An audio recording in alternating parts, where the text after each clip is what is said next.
אני אשמח להתחיל מציטוט שלך. מחלה היא לא האויב שלנו, אלא המורה הכי גדול שלנו. אמת. אני אשמח שתסביר לי מה זה אומר. הרי אנחנו חשבנו שמחלה זה דבר שאנחנו צריכים להוקיע ולהוציא ולהילחם נגד המחלה, אבל לא הבנו את המשמעות של המחלה. מחלה מופיעה כסימפטום למשבר נפשי שלא פתור, שהוא יצר מצב של דיסוננס בתוך המערכת, והדיסוננס הזה הוא החליש את האנרגיה של אותו איבר, ובעקבות כך התחילו להופיע קודם הפרעות בתפקוד, כאבים, עושים בדיקות, הכל בסדר, ממשיך הלאה, עד שזה הופך למחלה אורגנית ממש. זאת אומרת שהמחלה בשבילנו, הוא אומר לי בדיוק מהו המשבר שבן אדם עבר ולא פתר. למה? לכל משבר יש לו כתובת מאוד מדויקת בגוף. ברגע שהבנו מה הכתובת, לאיזה משבר זה שייכת, אז אנחנו יודעים מהו המשבר, ויודעים איך לרפא את המחלה. אז היא למעשה מצפן. זה מצפן, בדיוק. מחלה היא המצפן שלנו על מה לעבוד. בדיוק. ויש הבדל, אני מניח, בין מחלות יותר קשות לפחות קשות. קודם כל, יש לנו צורות שונות של מחלות בכל איבר, וניתן דוגמה של בלוטת התריס. בלוטת התריס יכולה להיות עם מחלה של פעילות יתר. יכולה להיות עם זפק, גויטר, שזה הבלוטה גדלה. יכולה להיות עם קשריות בבלוטה. יכולה להיות בתת פעילות. יכולה להיות עם גידול סרטני. כן. המשבר הוא אותו משבר. אבל כל משבר הוא קשור, יוצר מצב של סטרס. ויש לנו 4 דרגות של סטרס, 4 שלבים של סטרס. השלב הראשון, שזה שלב האיום. השלב השני זה שלב של התארגנות. השלב השלישי זה השלב של תקיפה או בריחה. והשלב הרביעי זה הרזולוציה או שוק, הלם, שלא יודע לברוח מהבעיה. כל שלב מהשלבים האלה קשור ברמה מסוימת של פחד. השלב הראשון, שזה האיום, יוצר מצב של דאגה. השלב השני, שזה התארגנות, זה עושה ממש פחד. השלב השלישי זה בריחה או תקיפה, זה עושה פאניקה. והשלב הרביעי, אם פתרת את הבעיה, אז פתרת את הפחד, אבל אם לא פתרת את הבעיה ויש לנו הלם, יש לנו את השלב של אורור, כן? שזה מצב... אימה. כן. נכון. ועם זה יש לנו את המצב של שיתוק חושי ושיתוק מוטורי. זאת אומרת, כל 4 השלבים האלה זה 4 שלבי החיים, גירוי, התרחבות, התכווצות והרפאיה. ואז לפי איזה שלב יקבע בתוך האיבר איזה מחלה. דוגמה, יש לנו חסימה בשלב של גירוי בקיבה, זה עושה גסטריטיס, דלקת חריפה ברירית של הקיבה. יש לנו עצירה בשלב של התרחבות, יש הפרשת יתר של ריר. יש לנו התכווצות, מופיעה בצורה של קיב בקיבה. אנחנו חשבנו שהחיידק הוא זה שעושה את הקיב, אבל לא הבנו שהחיידק בא לעזור כדי להתפטר מאותם תאים מקובצים שלא מתפקדים כראוי. אז לא החיידק שעושה את הבעיה, אלא התכווצות שמאפשרת לחיידק לפעול. אוקיי, זה ממש מראה גם את האופן שבו זה עובד כמנגנון. נכון. בכל הקשר. זה מנגנון שבה חיידקים ווירוסים באים לעזור לנו להתפטר מתאים שלא עובדים. אז אנחנו ממש חושבים על זה הפוך. הפוך. זאת אומרת, כל מה שאנחנו חושבים, תעשה הפוך, יצא לך נכון. וואו. אז למעשה ההתכווצות היא הבעיה. המחלה עצמה היא לא בעיה. בדיוק. ובשלב הרביעי, שיש לך למעשה חוסר בחיוניות, זה שיש לך שיתוק, בזה שיש לך רפיון יתר, בזה שאין מספיק אנרגיה, אז מופיע גידול סרטני. וואו. אז גידול סרטני.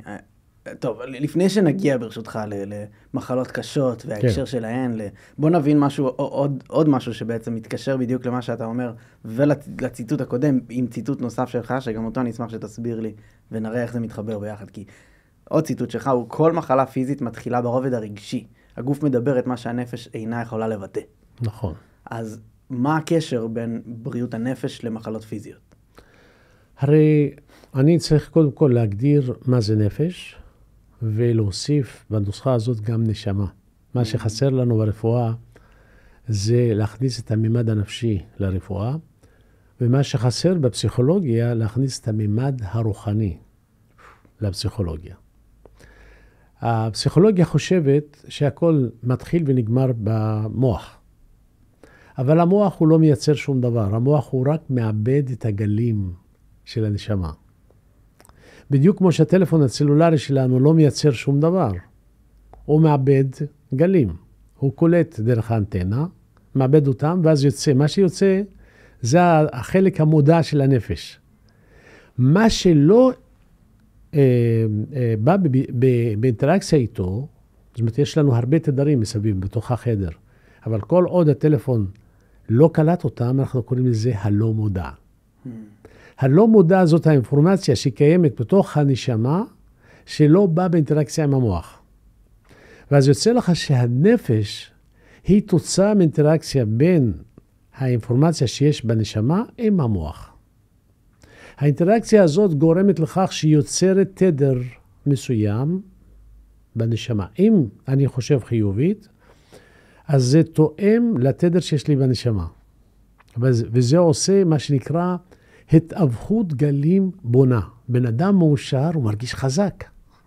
הוא מרגיש חיוני, הולך, בא, עושה. בן אדם מצוברח, הוא מתחיל להיחלש. מרגיש שאין לו כוחות. למה?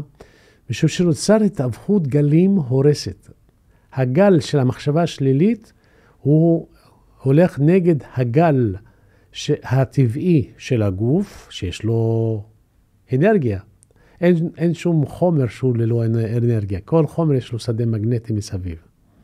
אז אם הגלים הם בהתאבכות הורסת, זה מחליש את האנרגיה, וגורם לכך שהתפקוד הפיזיולוגי של אותם תאים מתחילים להיות מופרעים. ואז זה מופיע כמחלה. זאת אומרת, מה שאני חשבתי, כמובן, כל עוד אני לא מכניס את הממד האנרגטי לתוך הנוסחה הזאת, אין לי הסבר איך נפש יכולה להשפיע על הגוף. וילד זה כמו דבורה.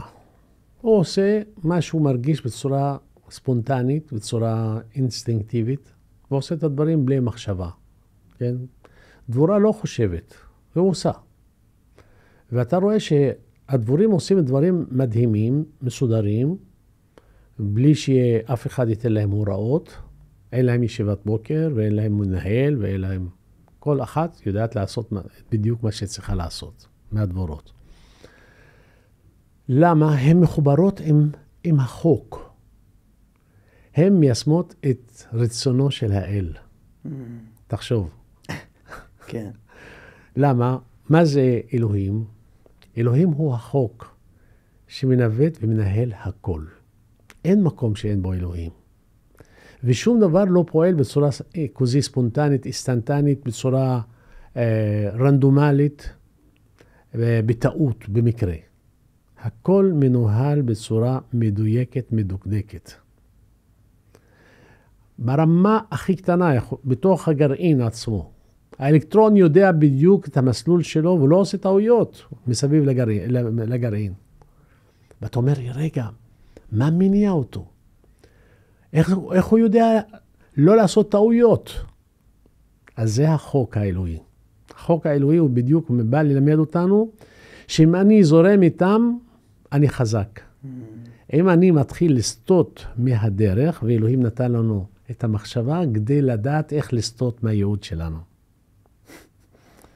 ואז אני נחשף לפרסומות בטלוויזיה, נחשף למה שההורים שלי רוצים ממני, ומה שהחברה מצפה ממני, ואז אני מתחיל לעשות את הדברים שלא שייכים לי. ואז אני מתחיל לאבד את החירות שלי. האם בן אדם חופשי, יש לו ברירה חופשית? והתשובה היא לא. כן, אני מבין. המקסימום של החופש שלנו, לעשות מה שנקבע לנו מראש. אני מבין את זה לגמרי. אבל נשאר לי פתוח ולא ברור ההקשר בין הנשמה, לפי מה שאתה מגדיר, למחלות פיזיות והרובד הרגשי של הדברים. תראה, הגוף הוא ביטוי לנשמה, ולא הפוך.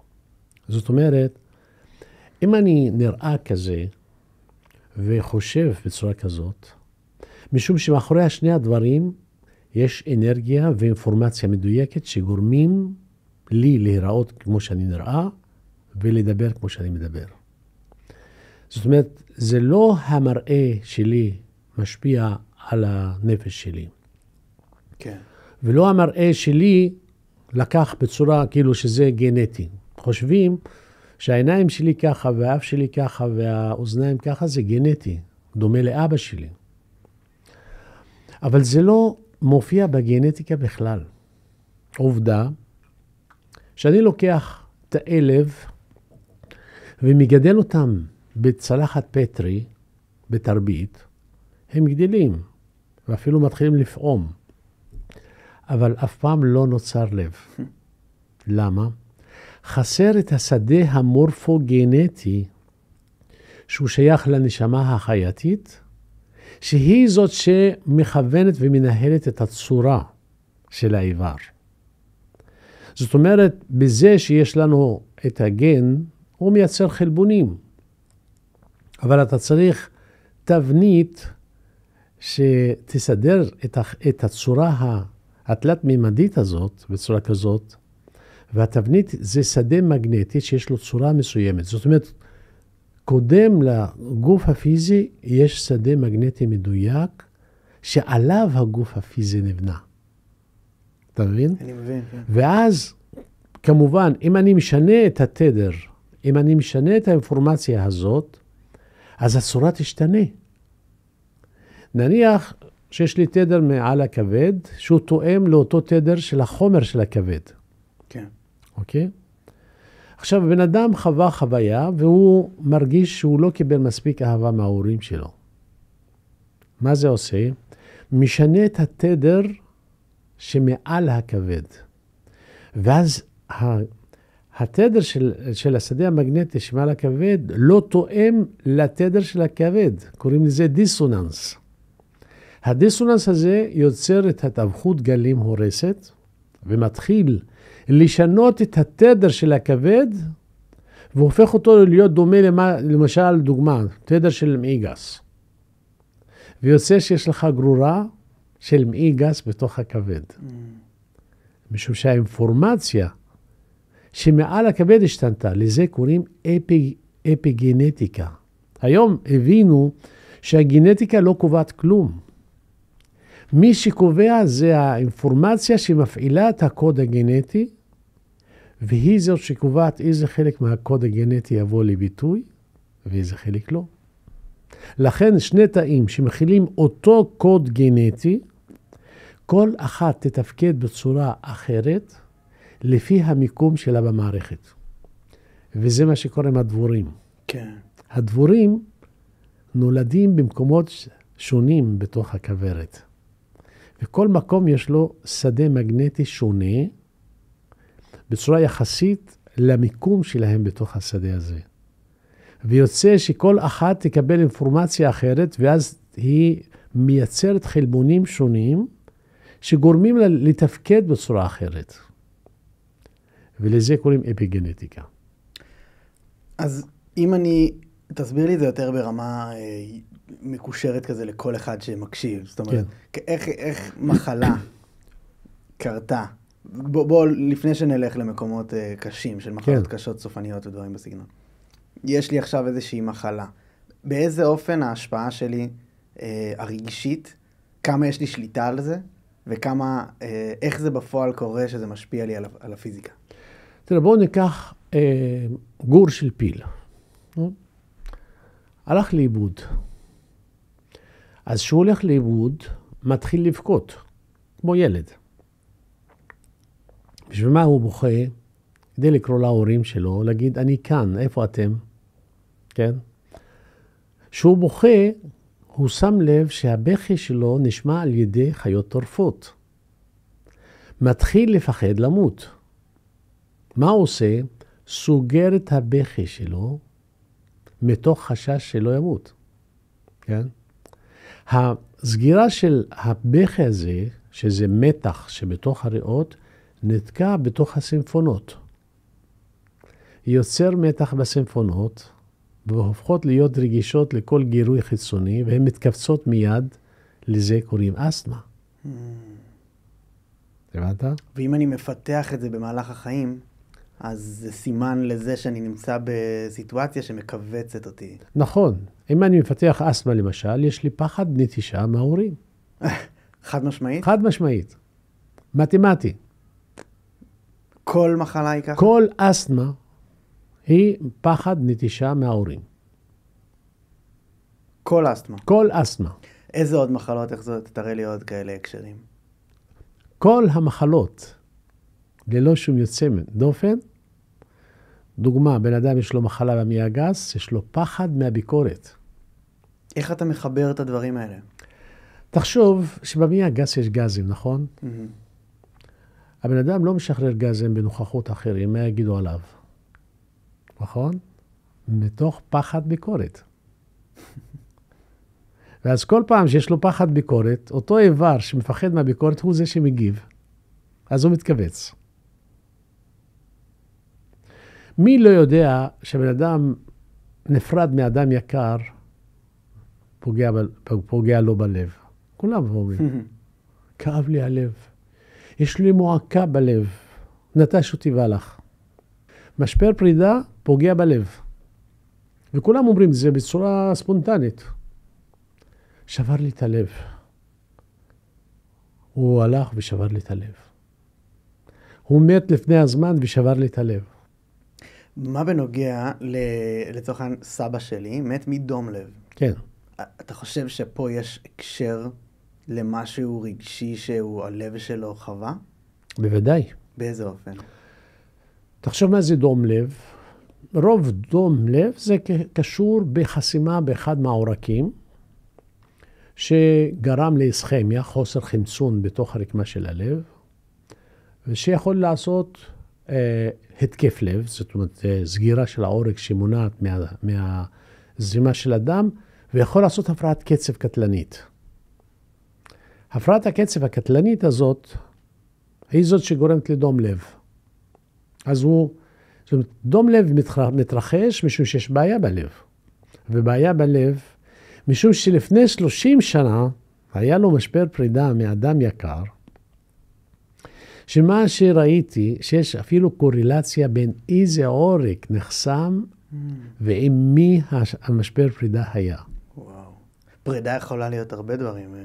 זה אותו סבא שלי, הוא לצורך העניין חווה שואה באופן נורא נורא קיצוני, איבד את כל המשפחה שלו. אבל כל משבר יש בו היבטים שונים. שואה זה יכול להיות פחד מוות, פוגע בריאות. יכול להיות פחד מאפשרות לפגיעה גופנית, זה פוגע בלבלב. זה יכול להיות פגיעה בטריטוריה שלו, זה פוגע ביתרת הכליה. זה יכול לפגוע בממד החומרי, כסף, לקחו לו את הכסף, אז זה פוגע בכליות. זה יכול לגרום לפרידה מאנשים יקרים שהיה איתם, אז פוגע בלב. כן, וואו. אז יש אפשרות לכל אחד מאיתנו בעצם לפענח בעצמו מה עובר עליו בהקשר רגשי לפי מחלות פיזיות? בוודאי, משום שזה קבוע. זה קבוע? זה קבוע. בן אדם יש לו אולקוס בקיבה, הוא עבר משבר לא צפוי שלא הצליח להקל. וואו. פיטרו אותו מהעבודה והוא חשב שהוא נצחי שם. מה? אני? איך יכולים לעשות לי דבר כזה? ברגע ששואל שאלה כזאת, אתה יודע שהוא לא מצליח לעכל מה שקרה לו. נכון, אפילו מילולית. נכון? כן.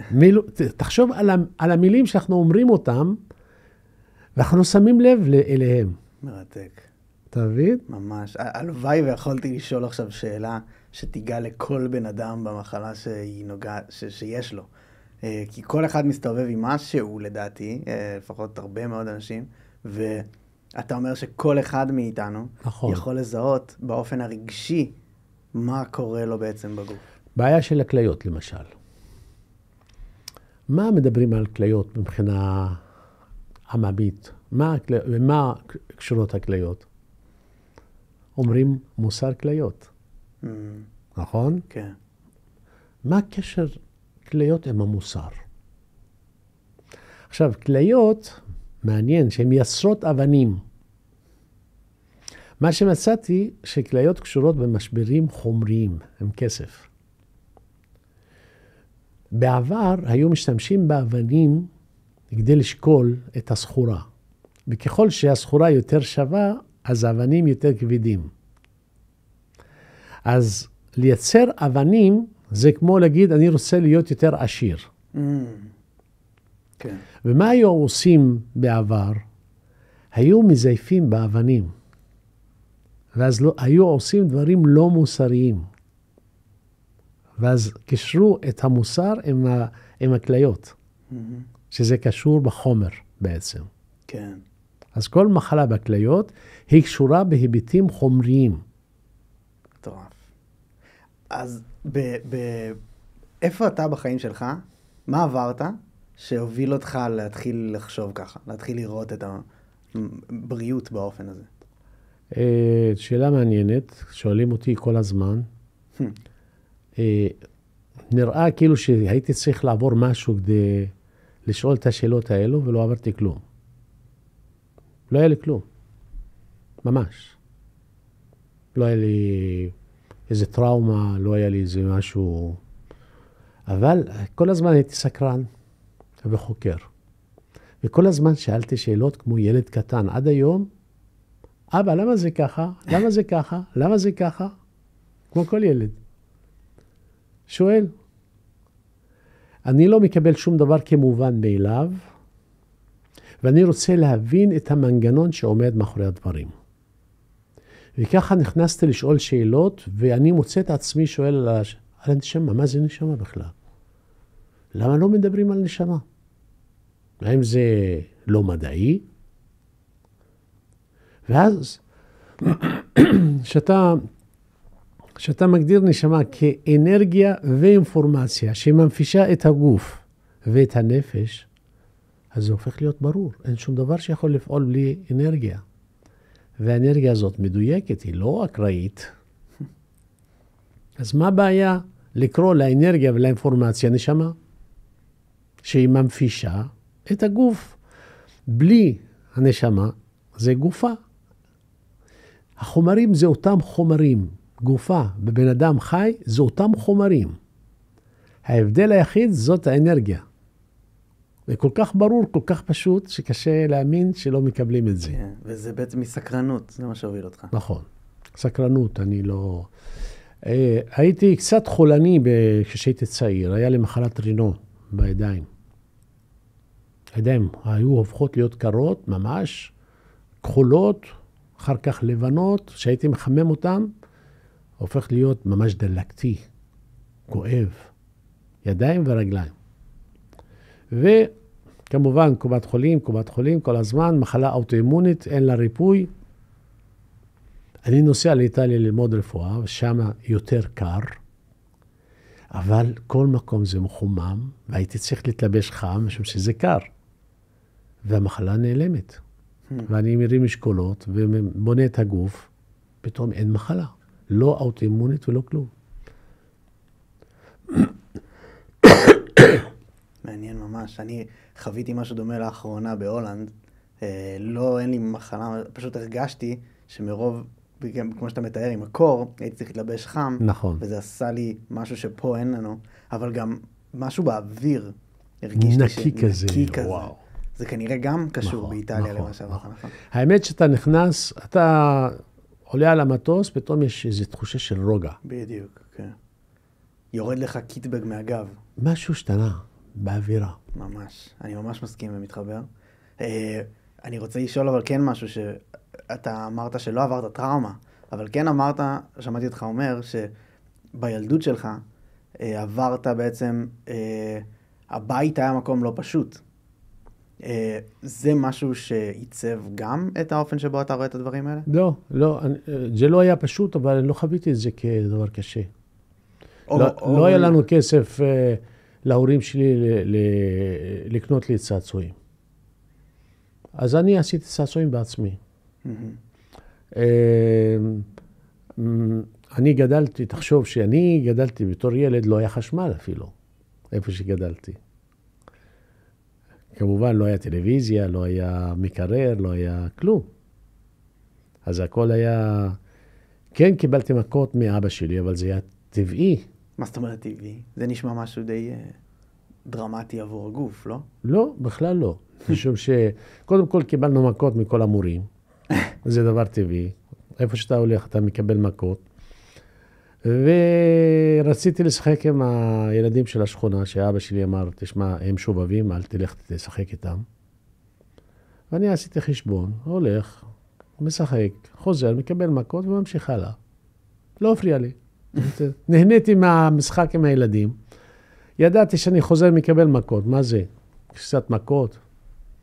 ומאיפה קיבלת את הצורת הסתכלות הזאת, שלא גררה אותך להסתכל על זה באופן שלילי? זה היה טבעי. פשוט ככה, כן. הקוד הגנטי. היום אני מבין שזה בא מתוך זה שאני באתי לחיים האלה מוכן. כאילו באתי עם ידע מסוים. אחרת אני לא מסביר איך אני יכול לכתוב ספרים כאשר לא קראתי ספר אחד עד שלא סיימתי את התיכון. ספר אחד לא קראתי. לא סיפור, לא שירה, לא כלום, אפס. אז משהו בך פשוט היה מוכן לזה. פתאום אני מגלה את עצמי שאני נוסע לאיטליה. למה גיליתי את עצמי? בגלל החופש והאחריות. לא היה מישהו שיגיד לי תלמד. לא היה מישהו שכאילו על הראש שלי. פתאום אני לבד, ואני צריך לעשות את הדברים בתוך האחריות. אני חושב שזה מאוד חשוב שתקופה מסוימת, אחרי תיכון, לתת לנער לחוות חוויה שהוא יהיה אחראי על עצמו. שאף אחד לא יגיד לו מה לעשות ומה לא לעשות. אייזנברג, שאני לא יודע אם אתה מכיר אותו, זה אחד הגנרלים של ארצות הברית במלחמת העולם השנייה, שהוביל אותה לניצחון, אבל יש לו משפט ממש ממש חכם בעיניי, שהוא אומר, חופש אמיתי הוא היכולת לתרגל משמעת עצמית. זאת אומרת, ללכת לאיטליה נתן לך את החופש להתמודד עם החוסר משמעת עצמית, אולי שיש לך בשביל ללמוד ולהחכים ולגדול. האמת שהחופש בא מתוך זה שאני התחברתי עם המהות האמיתית שלי, עם הייעוד שלי. זה מה שנותן את החופש. אני רוצה לשאול אותך ברשותך על ייעוד. האם המצפן, אותו מצפן שדיברנו עליו בהתחלה, שמוביל אותך בהקשר של מחלות ולזהות שהיא בעצם מסמנת לי משהו, האם באותו אופן אפשר למצוא את הייעוד שלנו, בעצם בעזרת להקשיב לגוף ולסבל, למחלות? בוודאי. משום שזאת נקודה מרכזית שהרבה שואלים, משום שעד היום שאתה שואל האם אתה בייעוד שלך, אומר, אני לא יודע. אנשים לא יודעים אם הם בייעוד או לא. ואז שואלים אותי, איך אני יכול לדעת מה הייעוד שלי? אני אומר, זה מתחת לאף שלך. כל מה שאתה עושה וגורם לך לאושר, זה חלק מהייעוד שלך. כל מה שאתה עושה וגורם לך לסבל, זה חלק מהייעוד שלך. וכל מה שלא עושה לך כלום, זה לא שייך לייעוד שלך. אז אתה אומר, רגע, איך סבל חלק מהייעוד שלי?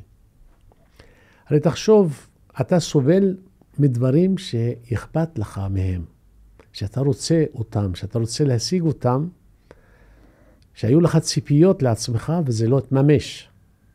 בגלל זה אתה סובל.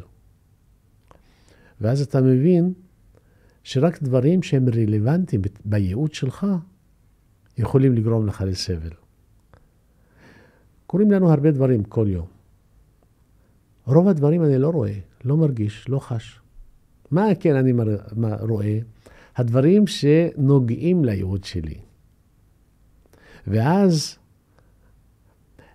הם באו ללמד אותי דבר, אם לא הבנתי אותו זה הופך לסבל, משבר, סבל ומחלה. זאת אומרת, זה בא להגיד לי, המחלה זה סטייה מהייעוד שלי. ואז אתה אומר, רגע, אז איך אני יודע מה הייעוד? מאוד פשוט. כל מה שציפית לעצמך ולא קרה ותחזבת, אתה צריך ללמוד לתת אותו לאחר. ואז זה הייעוד שלך. נתינה. נתינה, ואז אתה הופך להיות מאושר. האושר זה הסימן שלך שאתה הולך נכון בכיוון הנכון לפי הייעוד שלך. אז יש משהו בעצם בלתת שממלא את הנשמה, ואת זה אני לגמרי מבין. אבל ייעוד יכול להיות משהו גם צנוע? חייב להיות משהו גדול? לא. בעצם כל מה שגורם לך לאושר, זה יכול להיות להביע את עצמך.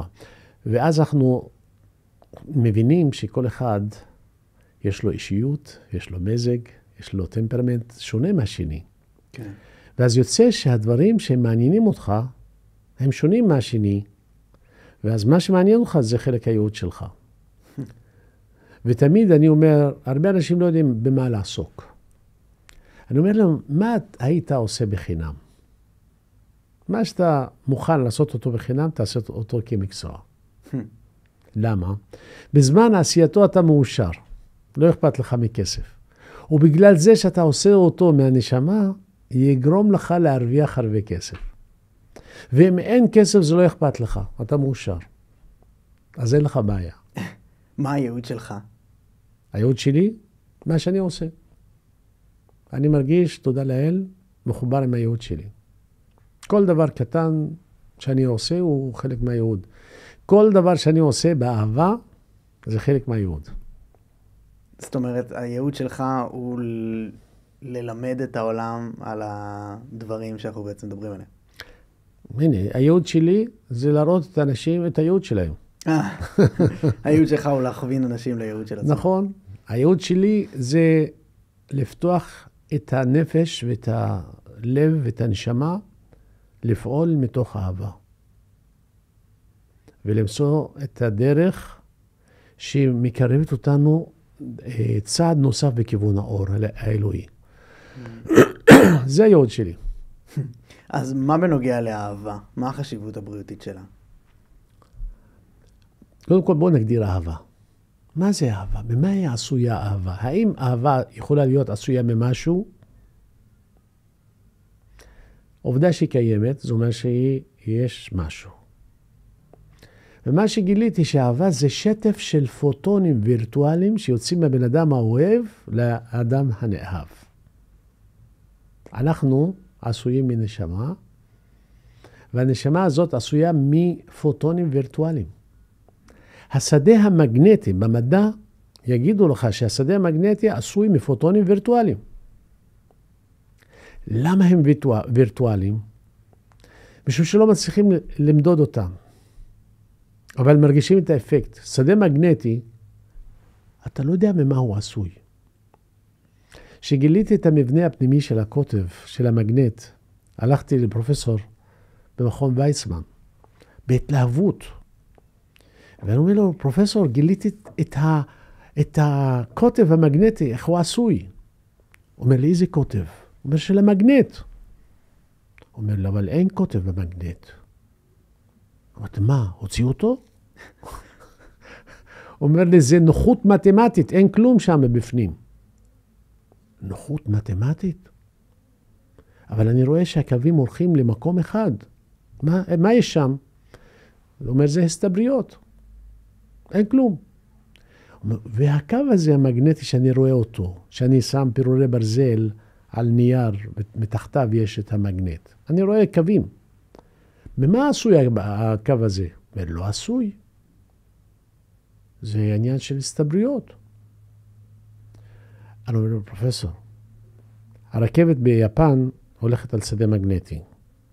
כן. השדה מגנטי, אומר, זה שאלה פילוסופית. אם ככה, הרכבת הולכת על שדה של פילוסופיה. אז הוא צוחק, הוא אומר, אנחנו לא יודעים. לא יודעים עד היום השדה המגנטי ומה הוא עשוי.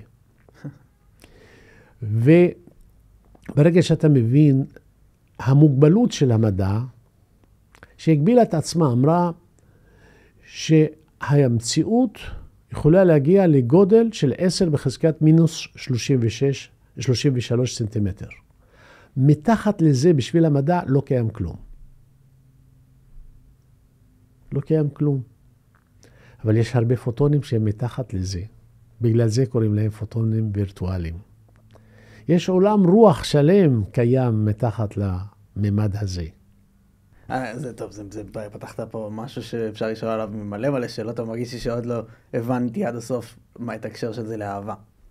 התחלת מלהסביר נכון. מה זה אהבה. ואז, אם אתה מבין מה זה פוטונים, שטף של פוטונים, אתה מבין שיוצא מהלב שלנו שטף של פוטונים וירטואליים, שהם באים באינטראקציה עם הבן אדם האהוב, זה עושה לו פוטו-אלקטריק אפקט.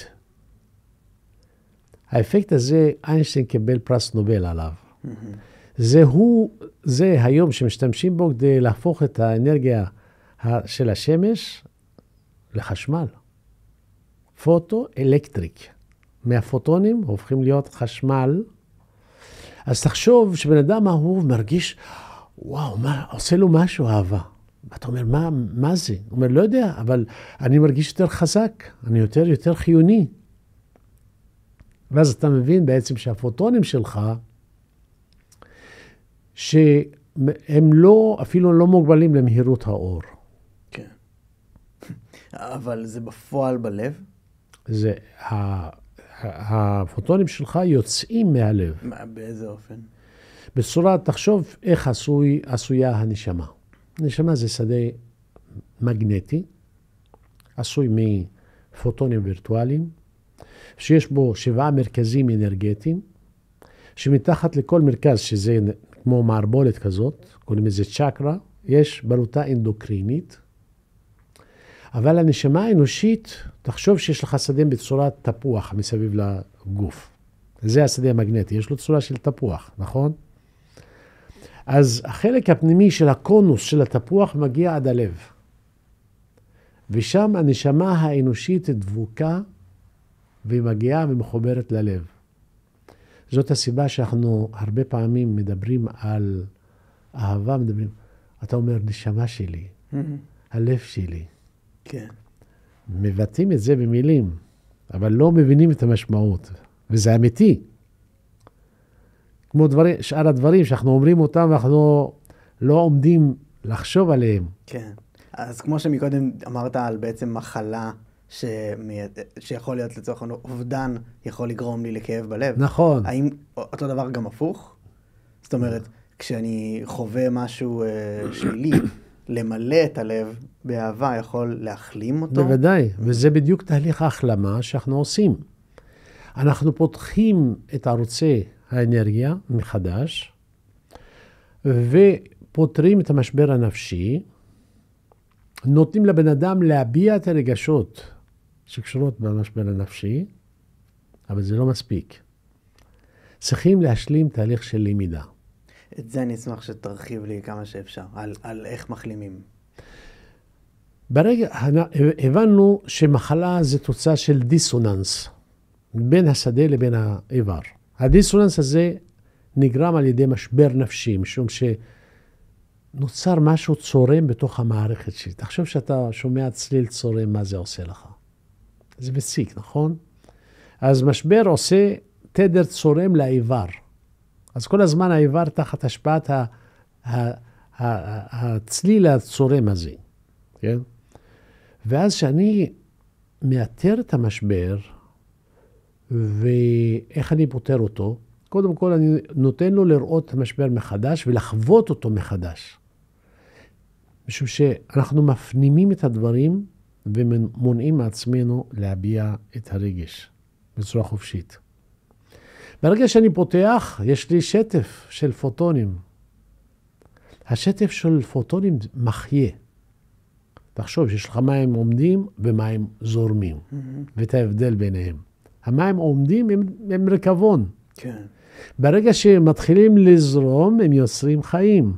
יש את אחד התרגילים, זה משהו כזה באינסטגרם, שאנשים עושים הרבה, שבדרך כלל נהיה נורא נורא ויראלי, שזה די קלאסי כבר בימים אלו, בטח אנשים ידעו על מה אני מדבר, שזה בעצם סרטון שלצורך העניין בן אדם מחזיק כוס עם מים עכורים, והם שחורים כזה, ואז הוא פותח ברז, ונותן למים להתמלא מהברז, נכון. ואז לאט לאט זה הופך נכון, להיות בדיוק. נקי, שקוף. זה בדיוק ככה. אז זה בדיוק ככה, כן. זה ממש ניקוי אנרגטי למעשה. בדיוק. אנחנו קוראים לזה שטיפה אנרגטית רגשית. זה הטיפול שאנחנו עושים. שוטפים את הבן אדם באנרגיית החיים, מחדש, מחדשים את הזרימה האנרגטית, שהופכת להיות המזין של האיבר, מחדש, והבן אדם חווה את החוויה, אבל בעיניים של אדם חכם יותר. איבד את אבא שלו שהיה בן 10. הוא היה בן 10, הוא היה תלוי באבא שלו. הוא עדיין חי את החיים שלו כאילו שהוא בן 10 היום, אבל הוא שכח שהוא גדל בינתיים. הוא לא שם לב, כמו שקושרים פיל בחוט קטן, הפיל גדל ועדיין חושב שהחוט הזה ימנע ממנו לברוח. אתה מבין? כן. עדיין חי כאילו שהוא קטן, שהוא ילד. ואתה מראה לו בעיניים של הבוגר שלמד הרבה דברים ועשה שינויים, להסתכל על הילד, לעזור לו, לחבק אותו, לתמוך בו ולהגיד לו, אהובי, באת לחיים כדי לעשות השתלמות. עוד תראה הרבה דברים בחיים. בגלל זה אנחנו כאן. לא לבהל. אני איתך. זה משפטים להגיד לילד שבעצמי. שבתוכנו. פתאום יש לך מישהו על ידך שתומך בך. אתה מבין? ואתה אומר, וואו. בסוף כולנו בסך הכל ילדים שלא נכון, אהבו אותם. בתוכנו יש לנו ילדים שהם לא מסופקים. וזה מקור המשברים שלנו. כן. אתה יכול להסביר לי טיפה יותר לעומק על השטיפה הזאת, שאתה מבצע אותה בפועל כרופא עבור אנשים? כן. תתאר לי את זה קצת יותר. העובדה שלכל משבר יש לו כתובת בגוף, אנחנו יודעים את הכתובת של המשבר. כשאני שם יד על החזה כאן, ומגרה את החזה, או שם את היד על השכמה מאחורה, נותן לו תחושה של חוסר אונים, שהוא חווה שהיה ילד, או שחווה שהיה בפני איזו בעיה רגשית מסוימת, וכשאני נוגע לו שם, הוא מרגיש כאב פיזי, שבעצם מגרה לו את הכאב הנפשי והרגשי, שקשור בכאב הפיזי. ומתחיל לבכות ולהביע את הרגשות שלו, שהיו כלואות במקום הזה. איך אתה מוצא את המקום הזה? יש לנו כבר מפה. מצאתי את כל המקומות. לא, עבור כל בן אדם. זאת אומרת, אם לא, אני עכשיו... אותו מקום. אותו מקום. אותו מקום. אם יש לך בעיה בעבודה, שם יד על הצוואר מאחורה, שאתה מרגיש חוסר אונים, עושה לך לחץ על שריר מסוים שהוא רגיש, מעין טריגר פוינט כזה, והאדם מתחיל לחוות את החוויות שלו הרגשיות שקשורות בעבודה. וואו. ומתחיל להביע אותם, ולשחרר אותם. ואני מכוון אותו להשלים תהליך של למידה, שזה לא היה נגדך, זה בא לעזור לך, כדי לזכך לך את הנשמה. זה מעין לטוש של היהלום, שבזמן שזה מלטש זה לא נעים. אבל אם אתה יודע שמתחת לליטוש הזה, מתחת לכתם הזה, יש לך יהלום נוצץ, לא אכפת לך שזה. זה מה שהיה לי, בעצם שהייתי ילד, קיבלתי מכות, לא עשה לי כלום. הבנתי כאילו שזה חלק מהחיים. לא ראיתי בזה שום טראומה, כן? וזיככתי את הנשמה שלי. ולמעשה זה הופך אותנו לאנשים טובים יותר, אוהבים יותר, מבינים יותר, סבלנים יותר, מכילים יותר. מדהים. אז אם אני עכשיו מגיע אליך לצורך לקליניקה, מה בעצם הסדר פעולות? איך אתה ניגש לזה? קודם כל, אני שואל אותך, מה שלומך? דבר ראשון, למה? קרה לפעמים שבן אדם מגיע, ואני עושה לו את ההבחנה, אומר לו, תשמע, אני רואה שיש לך בעיה בצוואר, שיש לך מתח בצוואר, ואני רואה שהגב התחתון שלך כואב, והברך הימינית שלך כואבת, שאתה קם, ומתחיל להגיד, הבן אדם המום, איך אני יודע, כל הדברים האלה. ואחר כך אני מביא אותו למיטה, עושה לו תשטיפה אנרגטית, כל הכעסים שלו יוצאים ודברים, הוא לא האמין לעצמו שכל הדברים יכולים לצאת ממנו. אני מרוצה, הוא מרוצה והכל, מסיימים, אומר, דוקטור, אבל באתי בשביל בעיה אחרת. אחרי שעה של עבודה, אומר לי, יש בעיה אחרת, אתה מבין? אז חשוב להתחיל מלשאול. נתחיל, קודם כל, בשביל מה באת? כן. ואחר כך, את כל השאר זה בונוס. אז אנחנו עושים את ההבחנה, הרבה פעמים דרך הטכניקה של העיפוף, וטכניקת העיפוף זה בעצם מאפשר לך לבדוק את הידע שקיים אצלך, האם הבעיה מסוימת קיימת אצלו או לא. ולא חשוב אם זה במישור הפיזי, או במישור הנפשי, או האנרגטי. אתה שואל שאלה, ואתה מקבל תשובה על השאלה שאתה שואל. זאת אומרת, זה פותח בפנינו אופק חדש. קודם כל, אתה מאמין לדמיון שלך. כל מה שלימדו אותנו כל הזמן, מה אומרים לך כדי להגיד לך שזה לא נכון? אתה מדמיין. זאת אומרת, מה אתה מדמיין זה לא נכון. מה אני אומר? הדמיון הוא האמת, והדמיון זאת המציאות. אין שום דבר שנוצר, שיצרנו בלי דמיון. כלום. אז כל המציאות שלנו, הגשמית, קדם לה דמיון. ואם אני מתחיל להאמין בדמיון שלי, בעצם אני מאמין לנשמה שלי, אני יוצר מרחב חדש, שבו אני יוצר את המציאות הגשמית שלי אחר כך. אתה מבין? לגמרי. אבל, אוקיי, אז איך בעצם התחלת להסביר מה קורה? אז בן אדם מגיע, אתה שואל... ואז אני רואה שאיפה שיש לו את החסימות האנרגטיות, כן. ואני יודע, כל חסימה, לאיזה מישור נפשי קשורה. חסימה בחזה, אני יודע שזה בעיה במשפחה. יש בעיה בלב, חסימה בלב, אני יודע שהיה משבר פרידה. אני יכול לחזור אחורה בזמן ולראות מתי זה קרה. ואומר לו, בשנה הזאת קרה לך משבר פרידה מהאדם הזה. מה קרה? ואז אתה מצמצם אותו, משום שכל אחד מאיתנו עבר הרבה דברים. אבל אתה לא יודע מה רלוונטי ומה לא. מה עברת, מה פתרת ומה לא פתרת. אתה מלא אירועים, אתה לא יודע מה נשאר לך מכל האירועים. כן. אבל ברגע שאתה מאתר את החסימה האנרגטית, החסימה האנרגטית אומר לך שהדבר הזה נשאר, עדיין שם. ואז את זה רלוונטי לקחת בחשבון, ואת זה אנחנו מאבדים. לא ללכת לפסיכולוג ולהתחיל לספר את הסיפורים מה קרה לי. רוב הסיפורים שהבן אדם מספר לפסיכולוג הוא כבר עבר. כן. הוא פתר. זה מה שאתה לא יכול לספר אפילו. נכון, משום שהדברים הם חבויים בתוך המערכת שלך, ונכנסו במצב של אמנזיה כזאת, שאתה לא זוכר, לכן אתה לא תספר לפסיכולוג. ואז כמו שאתה נכנס, אתה יוצא. כל כך מזדהה עם מה שאתה אומר. כן. לכן אתה צריך דרך אחרת, שהיא תגיע להלא מודע. והלא מודע זאת האינפורמציה שקיימת בתוך הנשמה. זאת אומרת, אנחנו עושים עבודה על התודעה, שהיא עומדת מאחורי מערכת האמונה של הבן אדם. בכל בן אדם יש לו מערכת אמונה שהיא מבוססת על התודעה של נשמה, והתודעה של הנשמה בעצם זאת האינפורמציה שבן אדם מגיע איתה לחיים האלה. וכל זה קורה בתוך אותו מפגש ראשוני? נכון.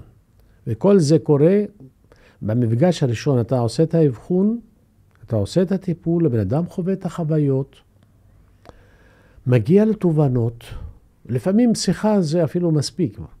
אני אומר, הטיפול הנכון בזה שאנחנו איתרנו את הבעיה הנכונה, פתרנו את המשבר, הבנו מה השיעור שאחורי המשבר, והשטיפה האנרגטית היא רק כדי להטמיע את האינפורמציה הזאת בתוך הנשמה.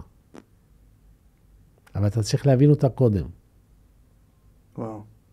אז בא לשאול כמה דברים בסגנון, בנושא הזה. אחד, יש לך איזשהו סיפור מהשטיפה האנרגטית שביצעת למישהו שהוא באמת סיפור יוצא דופן, שזכור לך באופן ספציפי?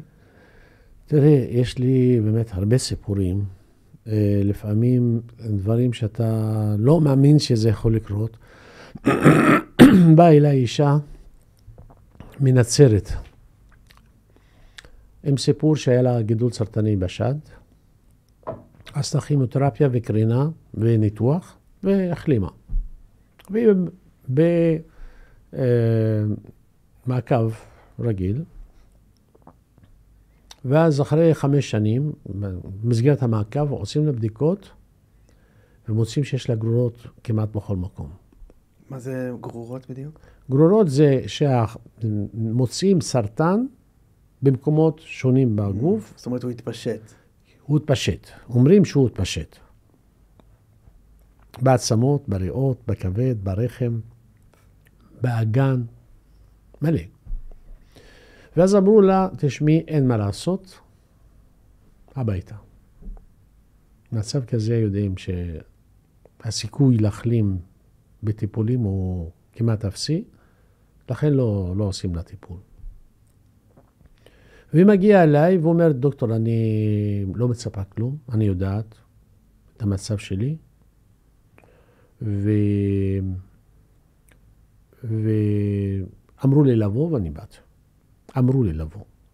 אמרו לה, תשמעי, תלכי. אמרתי לה, את מוכנה לעשות מה שאני אבקש ממך? משום שזה הדבר הבסיסי. אם את מוכנה, בוא ניגש לדברים. אם לא, אז חבל על הזמן. אומרת, כן, אני מוכנה לעשות כל מה שתגיד. ואני נותן לה, קודם כל, מסביר לה מה זה סרטן. והיא מבינה, סרטן זה לא אויב שצריכים להרוג, אלא זה עני שצריכים לעזור.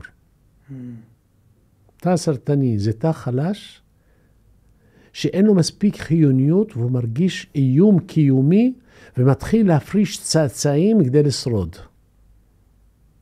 אם אתה מסתכל בטבע, איפה שיש חולשה ויש איום קיומי, יש הפרשה מוגברת של צאצאים. אפריקה, אין להם מה לאכול ולשתות, עושים המון ילדים. עוני, אפילו בחברה הישראלית, איפה שיש עוני יש הרבה ילדים. ואתה אומר, דיבילי, למה? הרי צריך להיות הפוך. בן אדם עשיר יש לו כל האמצעים ללמד את כל הילדים שלו, והוא יכול להביא הרבה ילדים. לא, ככל שהוא עשיר יותר, יעשה פחות ילדים. יש לו פחות צורך בזה. משום שאין איום. הפיל שיש לו גור אחד, עושה גור אחד כל 3 שנים. עכבר יעשה 15,000 עכברים בשנה. אז אתה מסביר לה את זה. מסביר לה את זה, ומסביר לה שזה לא גרורות. אני אומר לה, תגידי, גרורות מאיפה? הוא אומרת, מהשד, אמרו לה. אני שואל אותה, יש לך עכשיו גידול בשד? אומרת לי, לא. אז מאיפה זה? הוא אומר, יכול להיות שהיה לי גידול בשד, תאים ברחו מהשד והלכו למקומות אחרים. אמרתי, ולמה חיכו 5 שנים? איפה היו? הרי אנחנו יודעים שכל התאים מתים, כל תא הוא מת והוא מתחלף. אז איפה היו 5 שנים? הוא אומר, היו רדומים.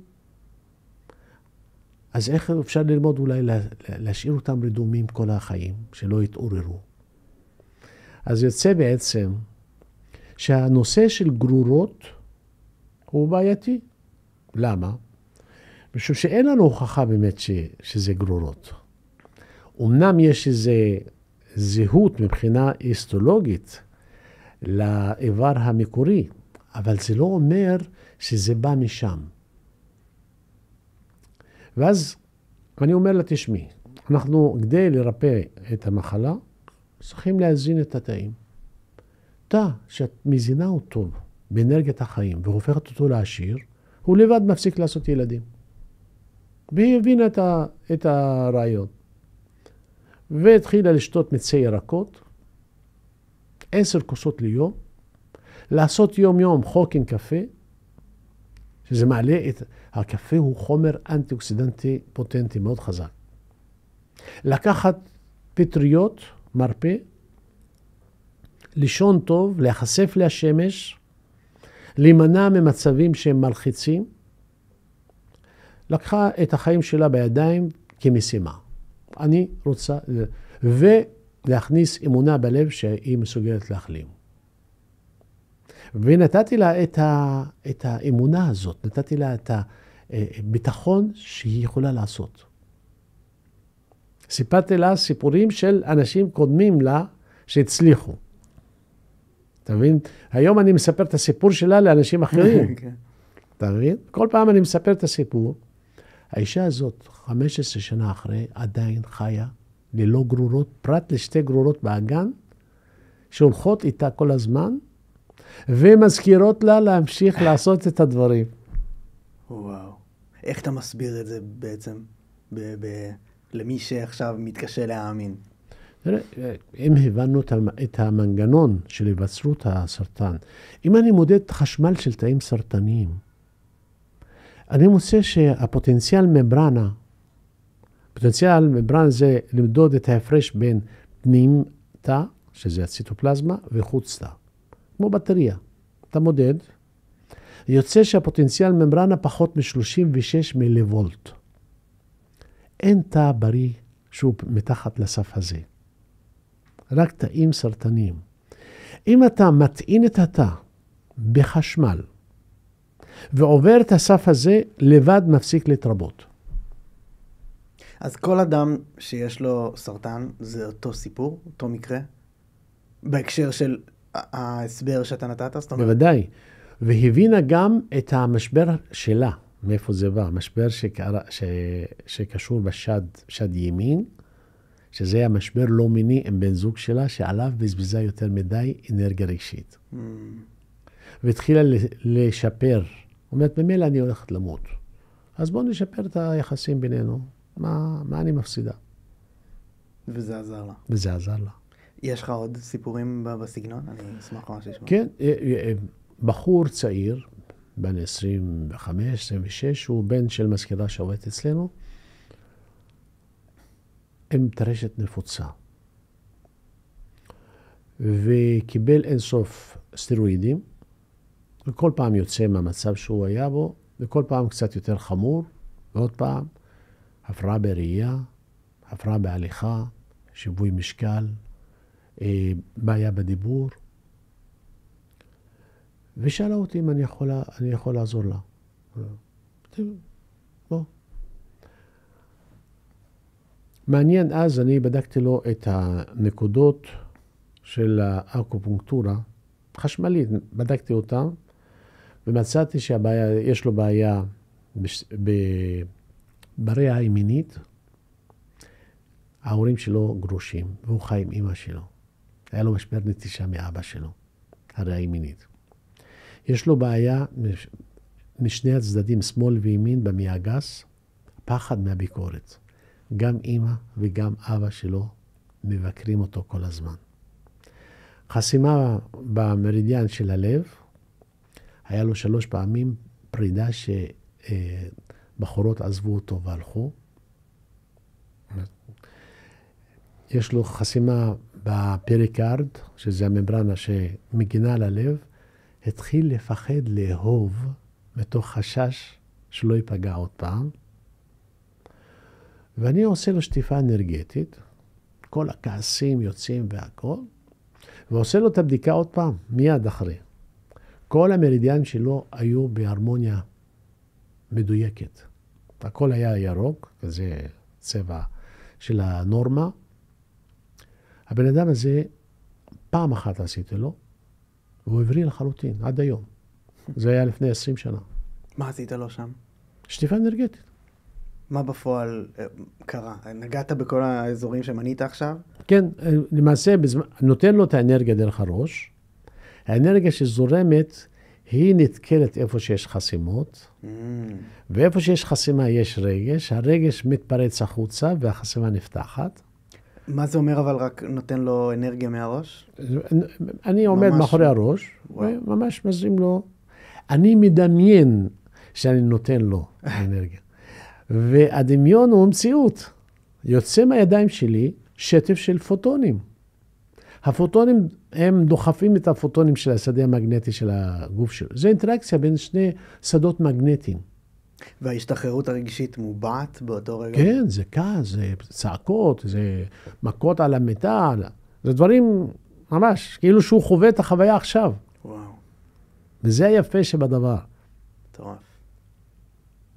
והבן אדם הזה, ואני משתמש בבדיקה שלו, ואני מראה, כמובן, אני לא אומר עכשיו כל מחלה, פעם אחת והכל, קורה מצבים כאלה, כן?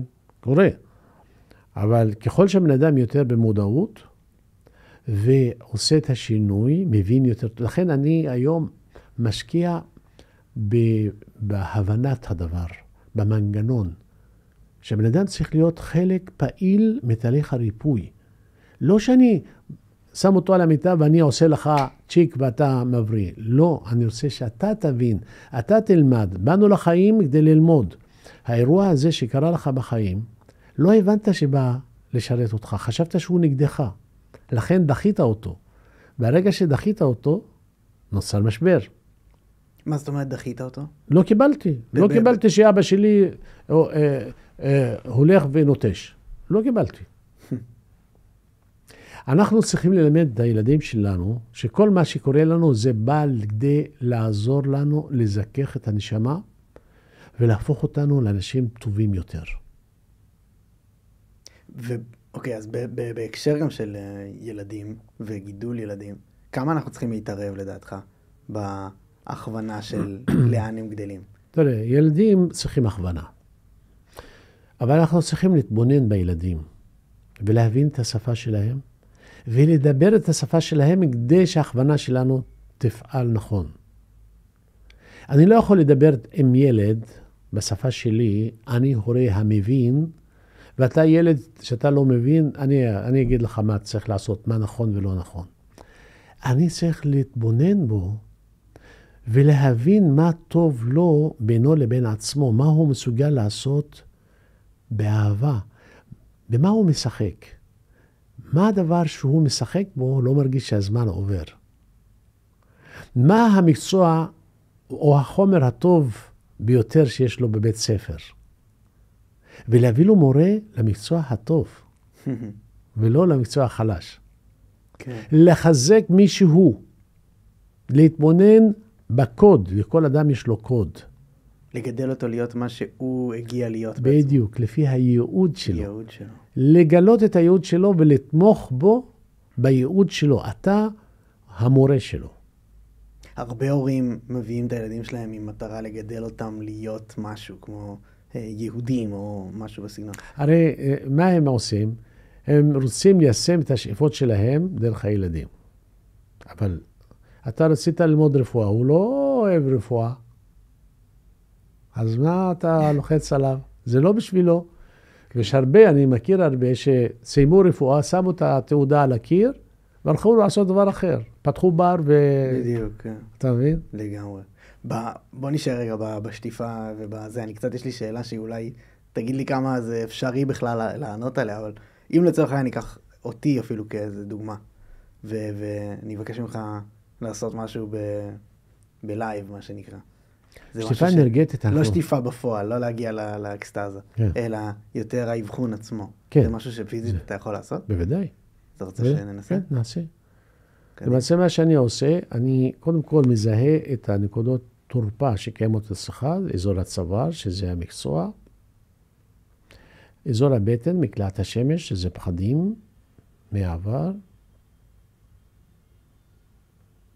אזור האגן, שזה מתחים מיניים, זה כתוצאה מכך שאתה מצפה לעצמך.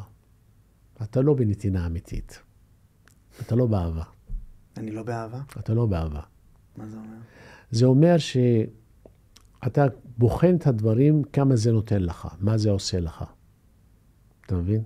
אתה לא בוחן את הדברים, מה זה יעשה לה, איך אני יכול לדבר את השפה שלה, איך אני יכול לתמוך בה, איך אני יכול לעזור לה להרגיש את האהבה שלי. אתה מבין?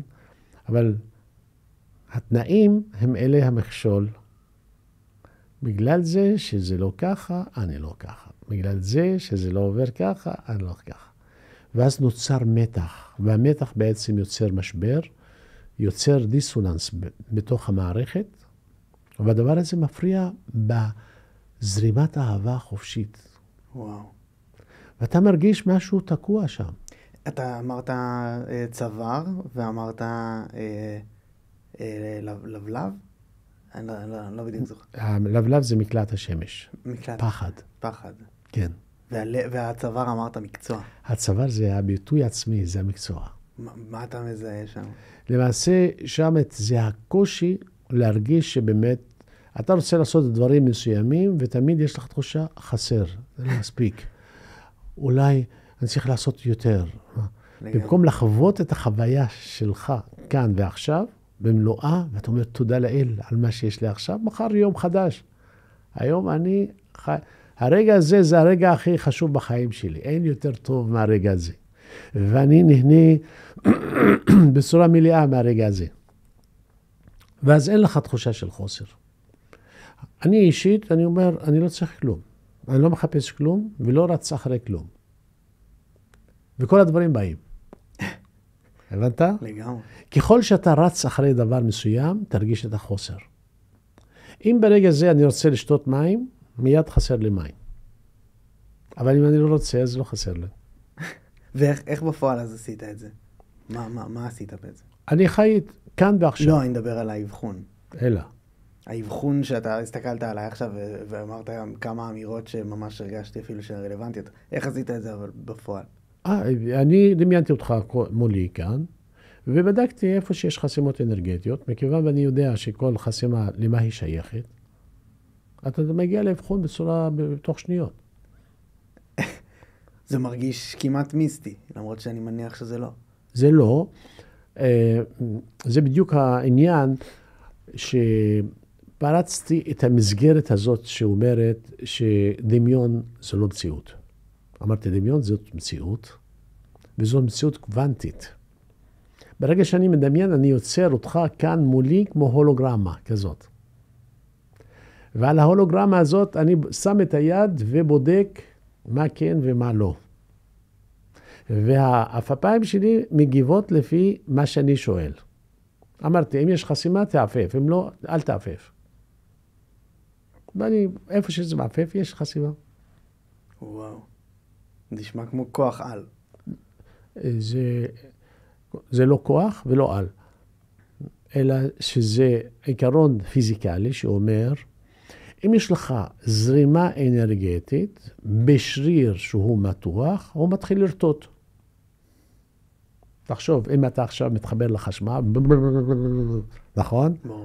למה? הזרם, החשמל גורם לך לרטוט. אנחנו משתמשים בשריר מאוד רגיש, מאוד קטן, מאוד עדין, שזרימה קטנה בתוכו גורמת לו לרטוט. אוקיי? ולמה הוא זורם? שאלתי שאלה, אם התשובה היא בריזוננס עם השאלה שלי, אמרתי, אם יש חסימה, אז התשובה היא כן, אם התשובה כן, מתחיל לזרימה. אז או מתחיל לזרום, ואז יש לי את הרטט. אתה מבין? אני מבין. ואז אתה יכול לדמיין את הלב. אני מדמיין את הלב, בודק אותו, מעביר את האצבע מסביב הלב, לוקח את העורקים, אבל אני יכול לבדוק מה שאני יודע. אני לא יכול לבדוק דבר שאני לא מכיר. אני צריך להכיר, לדמיין, וככל שרמת הידע שלי יותר עמוקה, אני מגיע ליותר עמוק. הידע על הבן אדם? לא, הידע, אם אני יודע איך עשוי הלב, ואיזה עורקים יש בלב, ויודע כל עורק למה הוא שייך, אז אני בודק את העורקים גם, ולראות משבר פרידה היה עם מי? עם אישה, עם אמא, עם אבא, עם גבר במשפחה. משום שכל אחד יש לו גם כתובת שונה בתוך הלב. את זה אנחנו לא מגיעים אליו בכלל ברפואה. ברפואה הנפש אצל הפסיכולוג, לא אצלנו. כן. אצלנו יש בלון וסטנט ולפתוח עורק ולהחליף מסתם. אתה מבין? זה מכני. ציטוט שלך בנוגע לזה הוא שהרפואה המודרנית מתמקדת בסימפטומים, אבל האמת נמצאת ברבדים העמוקים של הנפש, ששם מתחולל השינוי האמיתי. זאת אומרת, רפואה המערבית, המודרנית, מתעסקת בסימפטום. אני הגעתי, אם כואב לי היד, יטפלו לי ביד. נכון. אבל האמת היא מתחת. מעניין שארגון הבריאות העולמית הגדיר לנו מה זה בריאות. ואנחנו עושים הפוך. מה הגדיר לנו? אמר, בריאות זה מצב של רווחה מלאה, גופנית, נפשית, חברתית, ולא רק היעדר של מחלה. מה אנחנו עושים? אנחנו רוצים היעדר של מחלה. וחושבים שהיעדר של מחלה זה בריאות. וארגון הבריאות העולמית אמר לנו מפורש, היעדר מחלה זה לא בריאות. אתה צריך להיות במצב של רווחה. ומה זה רווחה? רווחה זה מצב רוח שבו האדם מרגיש שהוא מסוגל ליישם את השאיפות שלו בחיים עם תחושת אהבה, אושר ושחרור. אז הבריאות נמדדת בכמה אתה מאושר, כמה אתה משוחרר, כמה יש לך רווחה. בפגישה הקודמת שלנו אמרת לי שאושר הוא לא רגש, אלא התרחבות בתודעה. נכון. זה למעשה, התרחבות בתודעה היא בריאות גם? בוודאי, משום שבן אדם מאושר, הוא במצב של רווחה, רמת הסטרס נמוכה ורמת החיוניות גבוהה. ואלה המדדים של בריאות. ככל שרמת המתח נמוכה והחיוניות שלך גבוהה, יש לך רזיליאנס. כל אירוע בחיים אתה יודע להתמודד איתו ביעילות. כוח סיבולת, רזיליאנס. לא רק סיבולת, יש לך יכולת להתמודד ביעילות כדי לשמר את מצב הומיאוסטזיס, מצב של איזון דינמי שבו המערכת מתפקדת במלוא היעילות עם השקעה אנרגטית מינימלית. יש עם עוד ציטוט שלך ברשותך, שבריאות אינה היעדר מחלה, אלא איזון בגוף. נכון. שהנפש והרוח, אדם חי בהרמוניה עם עצמו ועם העולם. אמת. זה בריאות. אז למעשה, איך אנחנו מביאים את עצמנו לנקודה הזאת של איזון? קודם כל, מודעות. זאת אומרת, אני צריך חינוך קודם כל. זאת הסיבה שאני עכשיו עובד על שיטה בשם חינוך אינטגרטיבי מאחד. מה זה אומר? זה אומר שאנחנו צריכים לחנך את הילדים שלנו לרווחה. לחנך את הילדים שלנו שכל אחד צריך להיות מחובר עם הייעוד שלו. לחנך אותם להיות מאושרים. זה היעד שלנו, לא להיות הכי טובים בין הקבוצה, אלא כמה אתה מאושר ממה שאתה עושה. זאת ההצלחה. ההצלחה של בן אדם, בזה כמה שהוא מאושר וכמה יש לו את הרווחה. יש משפט מאוד מפורסם, שאני לא יודע אם הוא באמת נכון, שזה של ג'ון לנון, אבל ג'ון לנון נשאל כשהוא היה ילד בכיתה, נתנו להם תרגיל ואמרו להם לעשות, כל אחד לרשום מה הוא רוצה להיות שהוא יהיה גדול. כל הילדים כתבו אסטרונאוט, טייס ודברים בסגנון, והוא כתב להיות מאושר.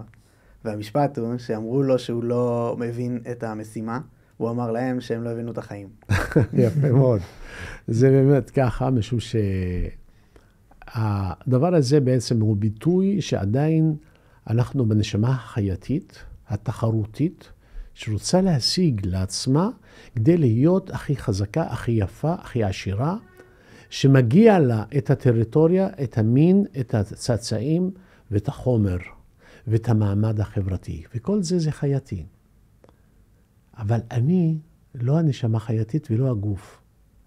אני הנשמה האנושית, התודעה, זאת שבאה לעשות השתלמות במטרה להתקדם ולהתפתח ולהתקרב צעד נוסף בכיוון האור האלוהי.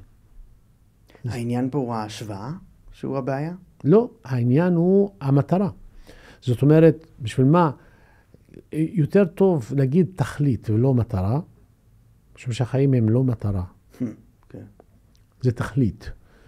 והתכלית היא שללמד את הילדים להיות מחוברים עם עצמם, ולתת להם להרגיש שהם מאוהבים בכל מה שהם עושים. בצורה כזאת שהם לא מרגישים שהזמן עובר, לא מכביד עליהם שום דבר, והם רוצים עוד שעה שם להיות. יש לך את התחושה הזאת שיש לך איזה תחביב, ואתה אוהב אותו כל כך, ואתה רואה שהזמן עובר ואין מספיק זמן. אני רוצה עוד קצת לשחק טניס, כן? אבל נגמר הזמן. עוד קצת לצייר, עוד קצת לכתוב, עוד קצת ללמד, עוד קצת להיות עם האהובה שלי. זאת אומרת, להיות מאוהבים. להיות מאוהב. מה ההבדל בין לאהוב ולהיות מאוהב? להיות מאוהב יש בו את הלהט. והלהט מניע את הבן אדם לעשות דברים בלי שיבזבז מעצמו אנרגיה. משום שבלהט אנחנו הופכים להיות ערוץ תעלה של אור ואנרגיה שזורמת דרכנו. אני לא מבזבז מעצמי כלום. זאת הסיבה שאם אני עושה דברים בלהט, אני לא מתעייף. לא מרגיש את הזמן שעבר. אתה מבין? לגמרי. אתה שם ואתה שקוע, ואתה חווה את החוויה במלואה, ואין טוב יותר מהרגע הזה. אני הרבה פעמים מרגיש ככה בשיחות האלה. יפה. זאת אומרת, אם אנחנו מודעים לזה, אנחנו כל רגע יכולים לעשות אותו ככה. למה לא? לגמרי. לפעמים אני יושב בנמל התעופה, ואני בלהט של כתיבה. ושוכח את עצמי, ואני אומר, הלוואי ושיהיה לנו עוד קצת איחור בטיסה. תחשוב, חושב הפוך. ויושב ושומע, קוראים לי ברמקול, ואני יושב על יד הגט. אומר, וואו, יש מישהו שיש לו שם כמו שלי. ואני לא מבין שקוראים לי. פתאום אני רואה שאנשים נעלמו מסביבי. רץ לגט, אומר, אדוני, זה נסגר, קראנו לך 3 פעמים. והייתי לגמרי שקוע במה שאני עושה, ואני לא מצטער על כך שפספסתי את הטיסה. הוא אומר, לא חשוב, תהיה טיסה אחרת. מה, סוף העולם? נשמע מדהים. כן. אני אשמח שתסגור רק את עניין הבריאות, את ההגדרה שלה, ובעצם מה אנחנו שואפים אליו, והאם זה אפשרי באמת לכולם. תראי, בריאות, יש לנו את ההגדרה של ארגון הבריאות העולמית, ומצב של בריאות זה משהו אחר. זאת אומרת, מה זה בריאות? בריאות זה, אמרנו שזה מצב של רווחה מלאה, גופנית, נפשית, חברתית, רוחנית, ולא רק היעדר. זאת אומרת, הוספתי את הממד הרוחני בתוך ההגדרה, משום שזה דבר הבסיסי והעקרוני. והדבר השני, אני אומר, מה זה מצב של בריאות? מתי בן אדם נמצא בבריאות? זה מצב של ריזוננס בין הנשמה לגוף, שבו מערכת ההגנה, שזה החיוניות, מסוגלת להתמודד ביעילות מול גירויים חיצוניים או פנימיים, שמנסים להרחיק אותנו מהאיזון, כדי לשמר את ההומיוסטזיס, שזה האיזון הדינמי שבו המערכת מתפקדת במלוא היעילות עם השקעה אנרגטית מינימלית. זאת אומרת, הדבר הנכון זה שלא צורך ממני יותר מדי לה. אם אני רוצה לשמור על הבריאות ואני צריך ללכת לחדר כושר ולהתעייף ולהזיע, אומר שאני רחוק מהבריאות. אבל אם אני עושה מה שהסינים עושים, אתה רואה אותם בפארק עושים ככה. טאי צ'י. אתה אומר, איזה התעמלות זאת. אפילו לא מזיעים. למה?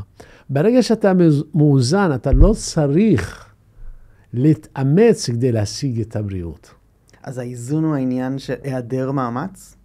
האיזון, בדיוק, זה ההגדרה של הומיוסטזיס. אני מגדיר הומיוסטזיס כמצב של איזון דינמי. זה לא איזון וזהו, זה מאוזן. זה איזון דינמי שבו המערכת מתפקדת במלוא היעילות עם השקעה אנרגטית מינימלית. כל מה שהוא נכון, לא צריך לצרוך ממך יותר מדי אנרגיות. מדהים. אתה מבין? ואז אתה מבין איך בזה שעושה טאי צ'י, בקושי הוא זז, הבן אדם בריא וחי 100, 105. ואנחנו צריכים להזיע כל הזמן כדי להחזיר את האיזון. וככל שאתה מזיע יותר ומתאמץ יותר, זה אומר שאתה יותר רחוק מהאיזון. וואו. זה כאילו מכניס אותנו לעניין שלם שחבל שלא נגיע אליו בדיוק, שזה אריכות ימים, שרציתי לשאול אותך בהקשר של, יש מלא, אתה יודע, יש את אוקינאווה ביפן, שמגיעים לגיל 120, כל מיני דוגמאות כאלה. זה באמת עניין של איזון. נכון, איזון, ושים לב, זה לא, אנחנו חושבים כל הזמן על להאריך ימים על ידי איזה חומר מסוים, על ידי איזה צמח מסוים, איזה מה הסוד, איזה אליקסיר החיים, מחפשים אותו. הסוד של אריכות ימים זאת באנרגיה שבין שני הכתבים העיקריים. יש לנו קוטב בחזה וקוטב באגן, כמו בטריה. אם אתה שומר על אנרגיה זורמת והכתבים טעונים, אתה ממשיך לחיות ואפילו מגיע למות בריא. אז אם אתה בריא, אתה אומר, למה צריכים למות? משום שיש את המעגל שאתה צריך להשלים של 4 שלבי החיים. גירוי, התרחבות, התכווצות והרפאיה. שזה המוות. וואו. אוקיי, אז בוא, אני אשמח שתגיד לנו כמה מילים על הקורס שעכשיו אתה בעצם מוציא, ואיך אפשר למצוא אותו. הקורס הוא קורס של התפתחות אישית. קשור גם לספר החדש. נכון, הספר החדש יצא זריחת האור בנתיב האהבה, שבעצם לוקח את כל מה שקורה לנו בחיים בראייה אחרת, ראייה רוחנית, ראייה של מהות ותמצית. למעשה, אנחנו הולכים לאיבוד בדרך, משום שלא מגדירים את היעד ואת התכלית, של מה אנחנו עושים את הדברים. והקורס הזה בא כדי להבין את המנגנון שעומד מאחורי הדברים. שכל אחד מתחבר עם עצמו, מבין מה הייעוד שלו, ובא לענות על 2 שאלות. למה באת לחיים ומי אתה? אלה 2 שאלות שאנחנו צריכים ללמד את הילדים שלנו מההתחלה. שזה מתחבר לחינוך שאתה גם מדבר. לחינוך. ברגע שבן אדם מבין את הדבר הזה, אין סיבה שהוא לא ישמור על בריאות שלו. משום שיש לו דרך ברורה, פשוטה, לא צורכת יותר מדי אנרגיות, שהיא מכוונת אותנו להיות מחוברים עם המהות האמיתית שלנו, הרוחנית. אני נשמה לפני שאני גוף. ואני מתחבר עם הנשמה האנושית שבא ללמוד לתת אהבה ללא תנאי. וככל שאני שם, אני מבין את האחרים שהם אגואיסטים, שהם רעים כאילו, אבל זה רע להם, ומתנהגים בצורה מסוימת. אני מבין אותם, מכיל אותם, אוהב אותם, ועוזר להם. אז אין לי בעיה, משום שאין לי ציפייה מאף אחד שיעשה לי משהו. אז לכן אני לא מתאכזב מאף אחד. אני מבין כל אחד מה המניעים שלו. למה הוא מתנהג בצורה כזאת? וכמה הוא עדיין באגו שלו, בנשמה החייתית האגואיסטית שרוצה להבטיח את הקיום שלה ואת ההמשכיות שלה על חשבון האחרים. וזה כל זה בקורס. נכון. אז בקורס 7 מפגשים, כי על 6 הראשונים אנחנו עושים את זה בזום, והשביעי הוא פרונטלי, מרגש, רואים דברים מעשיים גם, ועושים דברים.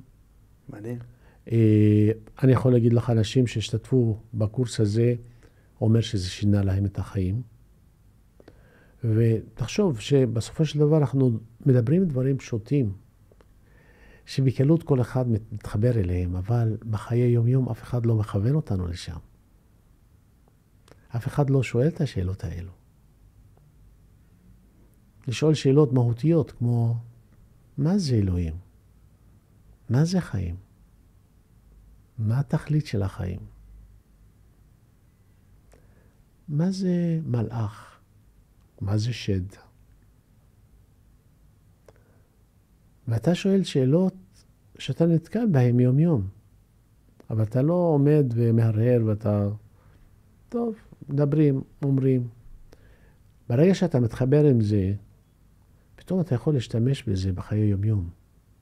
אתה מבין שמי שיש בסביבך הם מתנות, דרכם אתה לומד איך אתה יכול להיות בן אדם אוהב, תומך, מבין ופתוח, ואיך להרחיב את התודעה דרכם. איך להיות מאושר הודות לנוכחות שלהם. אני אומר, אני יכול להיות הרופא הכי גדול בעולם, אבל אין לי אף פציינט. הערך שלי יהיה 0. אני זקוק לאנשים לא כדי להרוויח מהם כסף, אלא כדי שאני אעזור להם, בתמוך בהם, ואני איישם את האהבה שלי.